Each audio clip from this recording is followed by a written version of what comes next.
ঝোলটা ফুটে গেছে। আগে থেকে ভেজে রাখা মাছগুলো গরম গরম ভাতের সাথে ভোলা মাছের এই রেসিপিটা।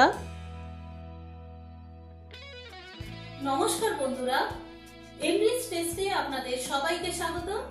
আজ আমি আপনাদের পেঁয়াজ রসুন ছাড়া ভোলা মাছের একটি ঝোলের রেসিপি করে দেখাবো।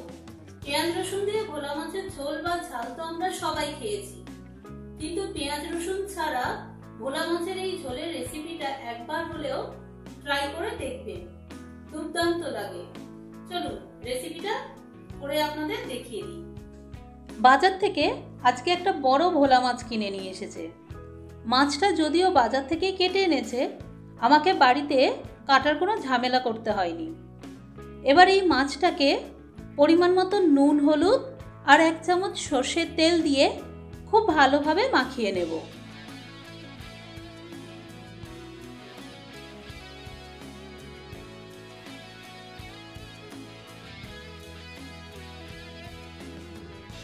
মাছগুলোকে নুন হলুদ দিয়ে এপিট ওপিট খুব ভালোভাবে মাখিয়ে নেব।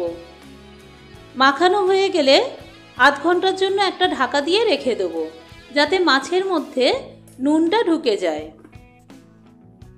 ওভেনে কড়াইটা বসিয়ে তাতে কিছুটা সর্ষের তেল গরম করে নেব। পরিমাণ মতো সর্ষের তেল দিয়ে দিলাম। এই তেলেই পুরো রান্নাটা করে নেব। তেলটা গরম হয়ে গেলে এতে মাছগুলো একে একে ভেজে নেব। তেলটা গরম হয়ে গেছে, এবার একে একে মাছগুলো তেলের মধ্যে দিয়ে ভালো করে ভেজে নেব।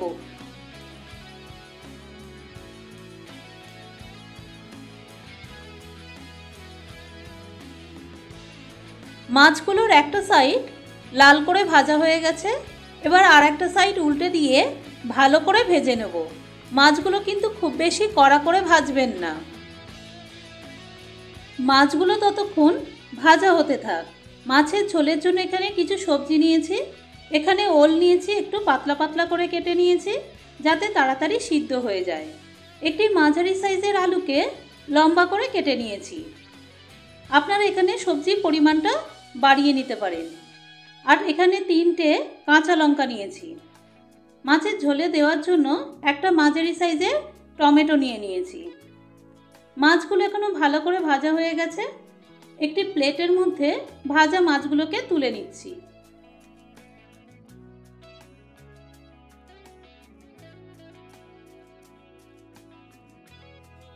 মাছগুলো লাল লাল করে ভাজা হয়ে গেছে।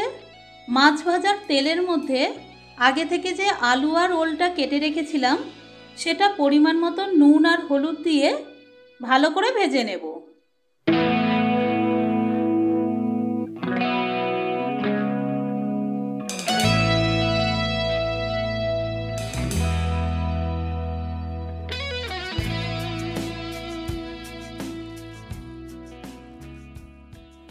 মাছের ঝোলে দেওয়ার জন্য টমেটোটাকে এখানে টুকরো করে কেটে নিচ্ছি।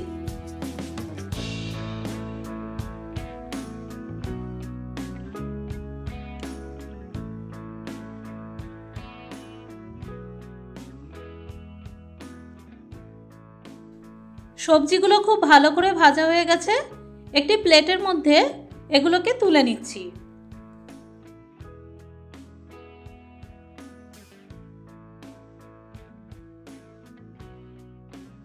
কড়াইয়ে যে বাকি তেলটা রয়েছে তাতে ফোড়নের জন্য দেবো একটা শুকনো লঙ্কা আর 1/2 চামচ মতো 5 ফোড়ন। ফোড়নটা একটু ভাজা ভাজা হলে এতে দিয়ে দেবো আগে থেকে কেটে রাখা টমেটো কুচি। টমেটোর মধ্যে সামান্য একটু নুন আর হলুদ দিয়ে টমেটোটাকে একটু কষিয়ে নেব।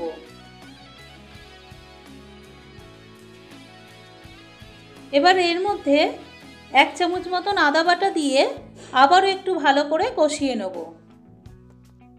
ভোলা মাছের এই রেসিপিটা করার জন্য আমি কোনো পেঁয়াজ রসুন ব্যবহার করব না। বাকি মশলাগুলো এখানে দিয়ে দেবো। 1/2 চামচ মতন ধনে গুঁড়ো, 1/2 চামচ জিরে গুঁড়ো, সামান্য একটু হলুদ। আর মশলাগুলো কষার সময় যাতে পুড়ে না যায় তাই এখানে সামান্য একটু জল দিয়ে দিলাম। মশলাগুলো একটু নাড়াচাড়া করিয়ে নিয়ে এর মধ্যে দেব 3টে কাঁচা লঙ্কা আর দেব আগে থেকে ভেজে রাখা সবজিগুলো। এবার সমস্ত কিছুকে মশলার সাথে খুব ভালো করে কষিয়ে নেব। ততক্ষণ কষাবো যতক্ষণ না মশলা থেকে তেল বেরোতে শুরু করে।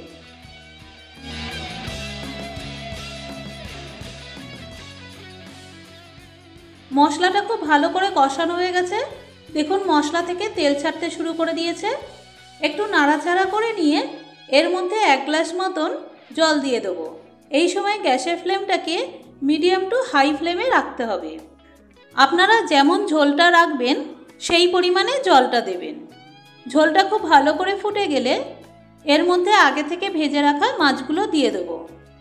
মাছগুলোকে ঝোলের মধ্যে খুব ভালো করে ডুবিয়ে দিয়ে আবারও ফুটতে দেবো, যাতে মাছগুলো খুব ভালো করে সিদ্ধ হয়ে যায়। এর মধ্যে 1/2 চামচ মতন নুন দিয়ে দেবো। ভোলা মাছ একটি নোনা মাছ, আপনারা নুনটা পরিমাণ মতন দেবেন, না হলে কিন্তু বেশি হয়ে যেতে পারে।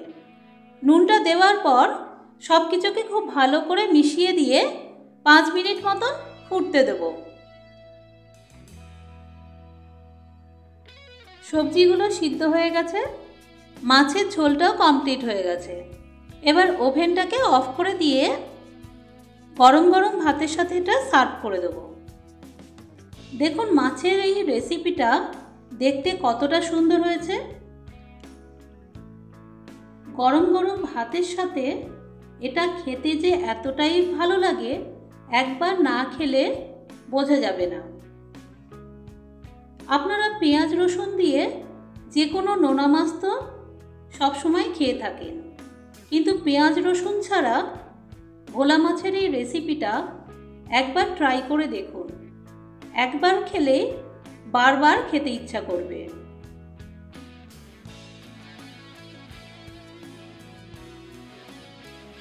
রান্নাটা যদি আপনাদের ভালো লেগে থাকে তাহলে লাইক, কমেন্ট এবং শেয়ার করে দেবেন।